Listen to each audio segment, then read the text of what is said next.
কক্সবাজার শহরে বিমানবন্দর সম্প্রসারণে ভূমি অধিগ্রহণের জন্য স্থানীয়দের উচ্ছেদ চেষ্টাকে কেন্দ্র করে বিমান বাহিনীর সদস্যদের সঙ্গে এলাকাবাসীর সংঘর্ষের ঘটনা ঘটেছে। এ ঘটনায় বিমান বাহিনীর সদস্যদের ফাঁকা গুলিবর্ষণে যুবক শিহাব কবির নাহিদ নিহত এবং বেশ কয়েকজন আহত হন।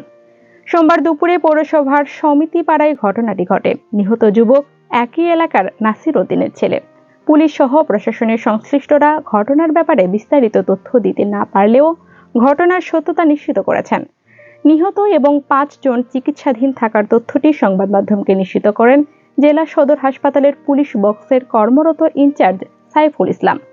সমিতি পাড়ার বাসিন্দা মুজাহিদুল ইসলাম সংবাদ মাধ্যমকে বলেন, দুপুরে বিমানবন্দর সম্প্রসারণে ভূমি অধিগ্রহণের জন্য এলাকাবাসীকে অন্যত্র সরিয়ে নিতে জেলা প্রশাসন কার্যালয়ে বিমান বাহিনী সংশ্লিষ্ট কর্মকর্তারা এবং এলাকাবাসীর প্রতিনিধিদের সঙ্গে পূর্ব নির্ধারিত বৈঠক ছিল। এজন্য দুপুরে এলাকার বাসিন্দা জাহিদ সহ আরো কয়েকজন ইজি বাইক যোগে জেলা প্রশাসন কার্যালয়ে যাচ্ছিলেন। তাদের বহনকারী গাড়িটি ডায়াবেটিক পয়েন্ট এলাকাস্থ বিমান বাহিনীর চেকপোস্টে পৌঁছালে থামানো হয়। এ সময় বিমান বাহিনীর সদস্যরা জাহিদকে গাড়ি থেকে নামায়। পরে দুপক্ষ তর্কে জড়ায়।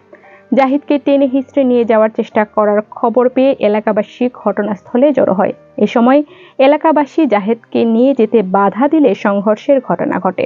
এক পর্যায়ে বিমান বাহিনীর সদস্যরা এলাকাবাসীকে ছত্রভঙ্গ করতে ফাঁকা গুলিবর্ষণ করে।